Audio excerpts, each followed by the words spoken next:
Hi everyone, my name is Meredith McCrory and today I will be presenting manual pronation of ARDS patients for NU 715.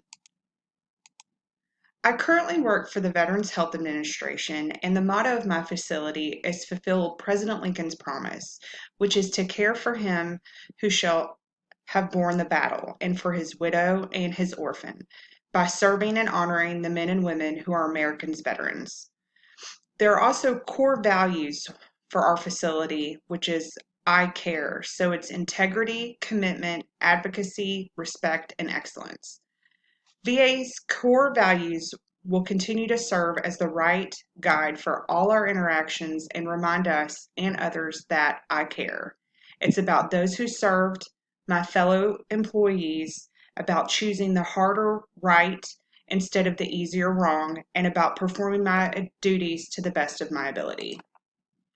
The vision for this project is to provide evidence-based care for patients with ARDS, collaborate among other departments, including nursing staff, physicians, respiratory therapy, anesthesia, and physical therapy, provide training opportunities to healthcare staff for hands-on learning, increase the overall recognition of ARDS, and increase the use of pronation as a standard intervention for ARDS patients. Our Quality Improvement Committee will be led by a registered nurse. Committee members would include the nurse manager for the MICU and CCU, the medical director over critical care, a representative from respiratory therapy, an anesthesiologist, staff nurses within both units, the unit educators, and the simulation educator. The duties and responsibilities of this committee is to adopt a standardized process for pronation, along with education dissemination, which include both classroom and simulation, and perform pre and post chart reviews for comparison. Our meeting structure would be committee-based with the chair, co-chair, and members. Frequency of meetings, because we want to get this rolled out quickly, is bi-weekly. The location would be Microsoft Teams, so that would give individuals a variety of where they want to attend this meeting, whether or not they're working from home, remotely, or working within the office. It also would give the staff nurses the opportunity to participate even if they were off that day. Our meeting time would be 9:30.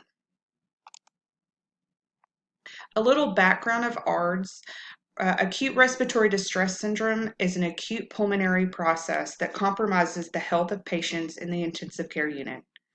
ARDS can progress to irreversible fibrosis, causing the lungs to become non-compliant, adversely affecting ventilation or gas exchange.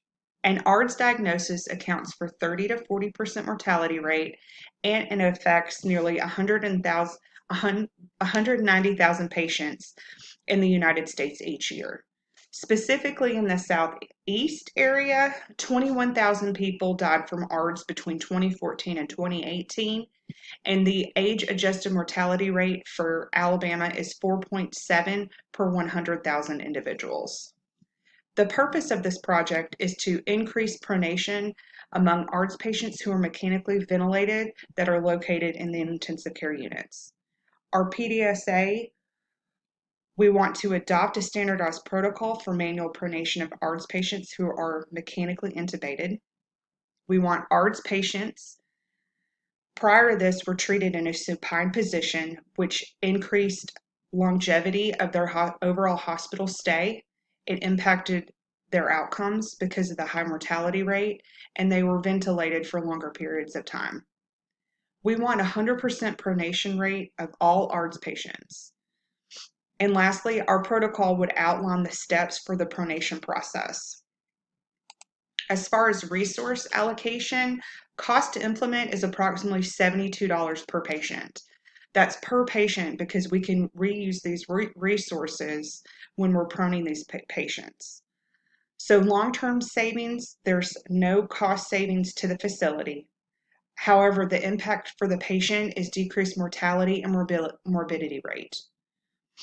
We will review the electronic health record to generate performance data, and the registered nurse, who is the chair of the QI committee, is responsible for this project. Overall support would need collaboration between the Quality Improvement Committee and the executive leadership team.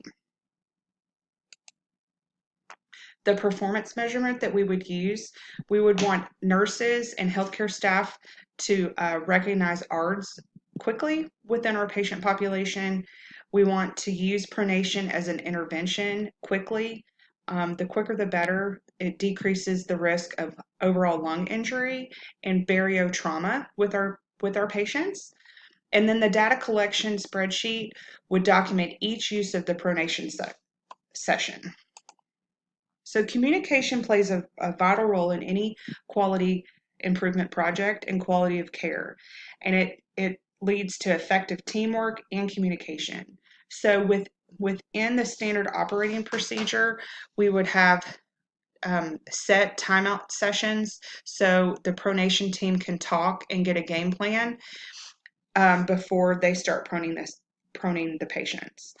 Anesthesia and respiratory therapy, since they would be located at the head of the bed, would lead the pronation, the actual turning of the patient, since they're there to protect the airway. With education, we would offer 4 classroom sessions. We would cover the standard operating procedure, or the SOP, the checklist, and the proning kits.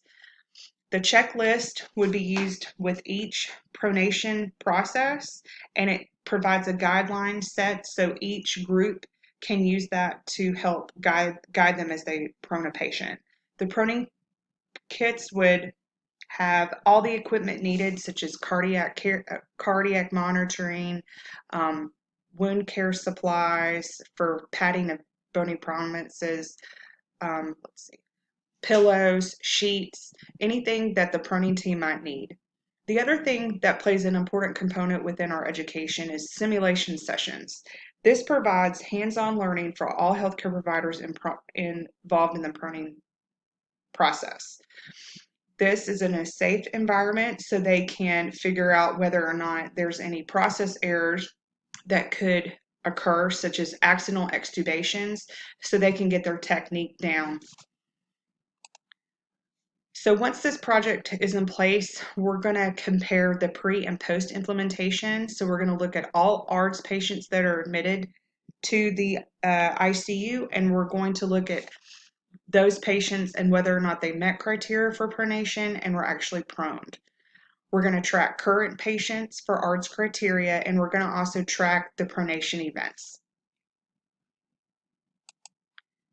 Here are the resources, and if you have any questions, please let me know. Thank you.